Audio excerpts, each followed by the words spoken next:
What's up, people? How you doing? As we know, life is full of surprises, both good and bad, and the day-to-day journey is full of unforeseen obstacles, and sometimes it's hard for us to see our way through beyond the normal mundane and where unscripted dreams live. Join us for thought-provoking discussions and interviews to help us navigate through the fog and create our own path. We are the Unscripted Dream Podcast, operating outside the margins to motivate and inspire our audience. Right on. So, today's episode, man, is literally titled as Character Flaws. For people that don't know, well, I don't know. I don't even think I really need to go into detail about character flaws as far as like a definition, but we can definitely talk about how annoying they are. Before I dive in, Marcus, you got anything you want to say? Sure. So I think the whole concept of character flaws uh, it's all subjective. I mean, that's what I think. I know Jay, you'll get into it, but I think we all have character flaws. And if you don't think you have character flaws, one of your character flaws is that you're delusional, because we all have them. We all have things that we just all got our stuff. That's what I call it. We just all have our stuff, but Joe might have some roundabout way to identify another like area that maybe I'm not considering at the moment. So I'll toss it back to you. No, man, I think that's correct in the direction I'm going. Like, I was just going to list some common character flaws that may more or less they're considered their title is character flaws, but they can also be an advantage. Let's Yeah. start off with boring. Boring is perfect, right? You laughing, but I'm for real. Like, some people may think you're like dull or your routine is like so tedious, like there's no flair in it. You like it's uninteresting, to outside looking in. And there's a reason for that, man. You know what I'm saying? Some people, what we would call that is being focused. Maybe somebody has a clear goal or clear level of insight that you're not privy to or unaware of, where you don't understand or you don't see what they see as far as where they're trying to go. I can give you a perfect example. Sometimes me and Marcus will talk about financial stuff, and clearly he has like more of a direct path of where he's trying to be. And it's not like I'm trying to pry or anything like that. And I don't think it's necessarily boring, but I know like outside of our conversation, some people may look at it as being boring because they don't see the value in it. Because, everyone wants immediate results, right? Who doesn't want immediate results when it comes to money and making money? But, he's really prized himself on, detailing, you know what I'm saying? Like actually putting in the time, putting in the work. And he's passionate about speaking about the details or the steps of his process of how he does things. If you ask him, you know, that's a good example as far as like a boring character flaw. But like I said, it's only to people that are not really interested into what he's into. So I guess that is a play off of being subjective in a sense. But like I said, boring is associated with, you know, if you're the person on the other end that's being called boring, there's a reason why you're being boring most times. And it's because you probably are focused more so than whoever is giving you a hard time about whatever you're doing. We can move on to something else. How about a good one? This is another common one, a common character flaw, childish. So, childish can be summed up in a lot of things, right? You can even associate childish with being something that's good, like silly, like playful, but you also can look at it as being immature and Yeah. reckless in a sense or petty. I feel like that's a very broad term just because it could mean something good and it can mean something bad. Like, I don't know how many times people have called me, even Marcus have called me childish at times, but it's in a playful manner, right? At least It's been, that's how I take. it's been a while. It's been a while, man. But maybe I think you bring a good point, is that some people might like that.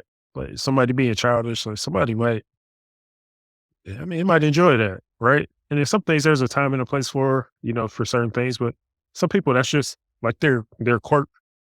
And I think as I was trying to get ready for this episode, I was thinking about like, yeah, these flaws are subjective by nature. And what I stumbled across, I thought it was perfect that I actually found this, was that when I was looking at, like character flaws and look and just trying to do a little bit of research, I came across like this, I guess, guide for writing stories, like stories and creative plots and all these other things. And what it did was what I thought was unique is that it kind of captured what I was thinking about when I was thinking about character flaws. Like there's some things that are good, like they're good flaws, depending on how you look at it. And what this actually did was it broke down the character flaws into three groups, like a minor flaw, a major flaw, and a fatal flaw, right?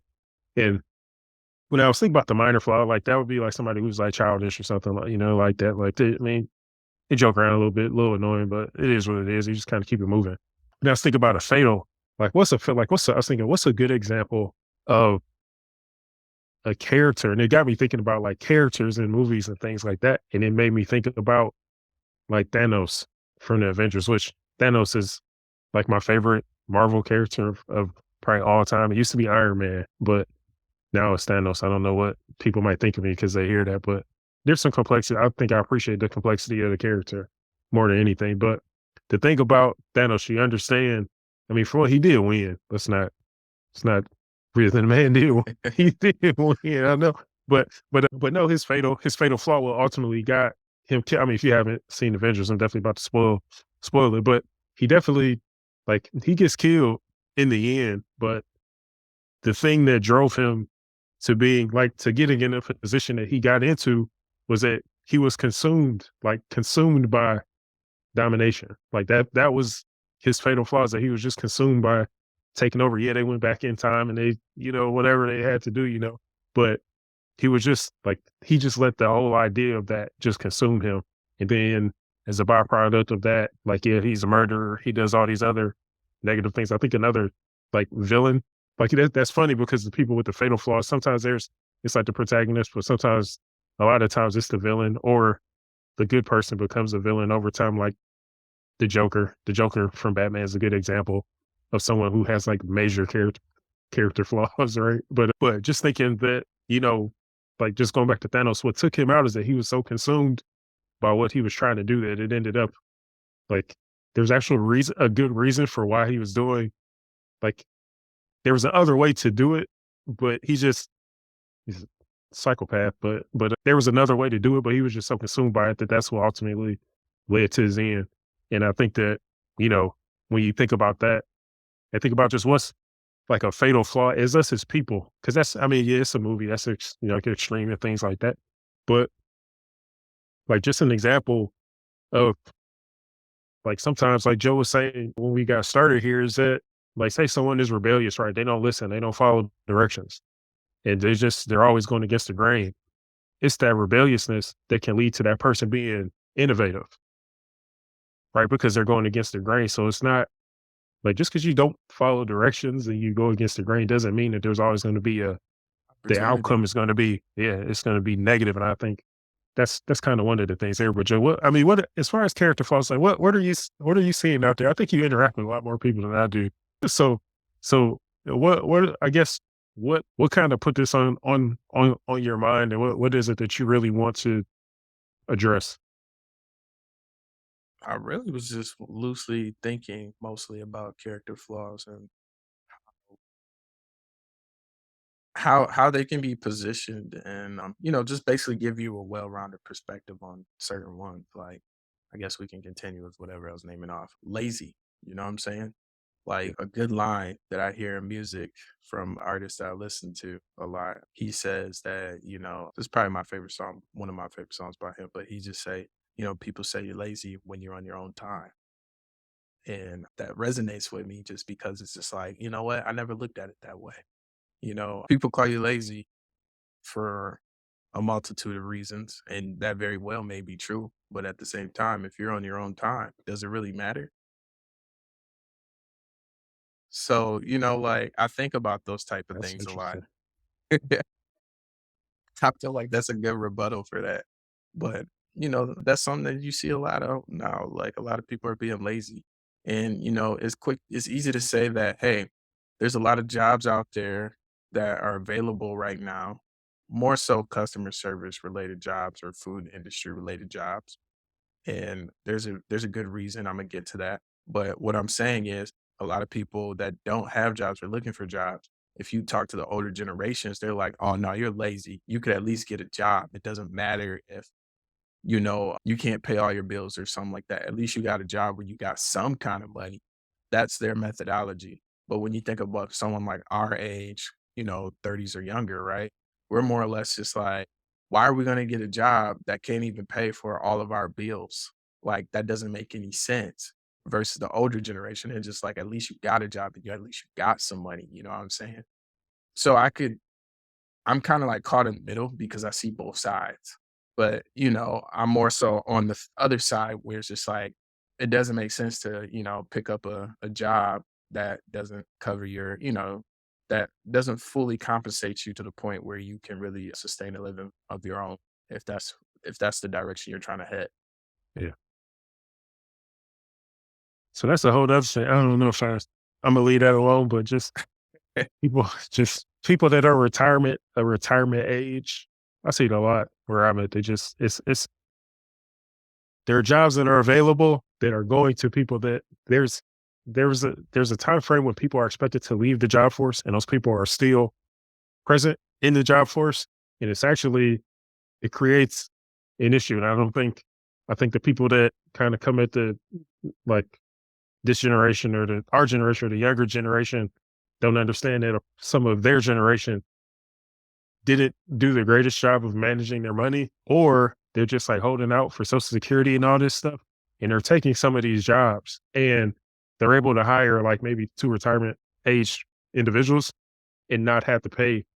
Like, because like when you're in that position, you're trying to balance your income. You're actually trying to take something that doesn't cut into your benefits. So that actually allows employers to keep the pay rate at a certain range so they can appeal to that market of employees, that pool of employees. So I'm going to hear that. I'm not even going to get see anyway. So, all right. So when I go into the subjective nature of just like these character flaws, like I know what one of my things is that like I'm too curious or I'm like might be pessimistic or something like that. But so for an example, right? I watch the news story. I don't really watch the news, but it's hypothetical, right? but say I'm watching the news and somebody asks me what I think about it, and then my answer will be, I don't know. I don't have enough information to really make a determination on what's going on. I say, I don't know if it's true. I don't know. Like, I just don't know, which is why I don't watch the news because I don't have time to go down these rabbit holes to figure out how valid something is or not. Right. So somebody might ask me a question and then I give them that answer. Like, oh man, he's difficult or he's like, he overthinks things or he's doing too much, right? He's too much of a skeptic. So in my mind, that's a character flaw.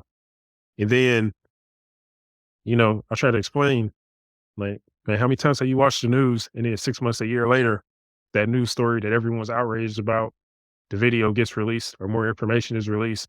And we just spent 6 months to a year going back and forth on this storyline and the facts aren't even all together. Right. So, so someone might not be happy with that. Usually when I tell people that, they kind of, they don't like it. It like makes people upset and then they stop talking to me. I don't care. But anyway, on my end, somebody will watch the news and they'll just believe it. They're just soaking it up, taking it at face value. So for me, I'm thinking, well, they're a little bit too trustworthy or they're a little bit naive to what the possibilities actually are. So what they perceive as a flaw for me, I may perceive as a flaw for them. So it goes both ways depending on, how we perceive the world around us. It doesn't mean that I'm right. Doesn't mean that the other party is right. But I can tell you that somebody's wrong. I can guarantee you that. And it's one of us. So so, but I think just distinguishing that and understanding that and not, allowing people to say like, oh, like that's a character flaw. Like sometimes those flaws are not flaws and they turn out to be strengths. And I think that's what we're trying to get across here too is understanding that like it's gonna like I said, it's very subjective. But that was my point that I Think was you trying to just make. Yeah, I think you just channeled into the next one, which I like to bring up. I'm only gonna bring up a few more and cut it off, but this one, I think this one's is just as important as the other ones I mentioned. Being prideful. I feel like based on your dialogue of what you were saying, there's a sense of pride going on there. And nothing or ego, pride, ego, same thing. And I don't think anything's wrong with having pride or ego. Can it be overbearing or too much at times? Absolutely. But I say the beauty in it, of course, is there's purpose there, right? And I feel like that's pretty powerful to me. I I definitely have an ego. Most people do, but what I'm trying to say is some people let their ego get the best of them to the point where it channels, like it inhibits their judgment sometimes or most times if you're too far gone. I can list some examples, but I'm not gonna get into that. That's gonna be a long discussion. But you know who those people are that you see in the media all the time that are like really strong on their opinions about certain things. And nothing's wrong with that. I think the problem that comes into play is when they're being disrespectful with it. And there's definitely ways that you can go about it. And if you disrespect someone, that's not cool. That's never cool to disrespect someone, even if they disrespected you first. Like, going tit for tat, that's when you can, pretty much chalk up all the other character flaws like childish and all this other stuff. Like, it's not necessary. And I'm not trying to be peacemaker here on this episode at all, but what I'm saying is like prideful is a character flaw that can be viewed as very positive and very negative. I think the last one I'm gonna go on to would be like stubborn, like being stubborn. I get caught being stubborn a lot, and it's really kind of like plays off the ego and the pride thing. Like it's just a willful determination to, see certain things through. Like I might be stubborn in the sense of refusing to give up on certain things. And it works. You know what I'm saying? If you're focused on something and you put in the rich time and all the work for it, you're bound to run into something, right? Like you don't just put in that effort or that time for no reason and it doesn't amount to something. Like you're gonna get something out of it. And that's the stubbornness part of me. You can hear me talk about that because some people are just like, you know what, I'm just gonna cut my losses right now. I will be honest, I'm one of those people where I don't believe in that. I believe in seeing things all the way through to the end as much as possible.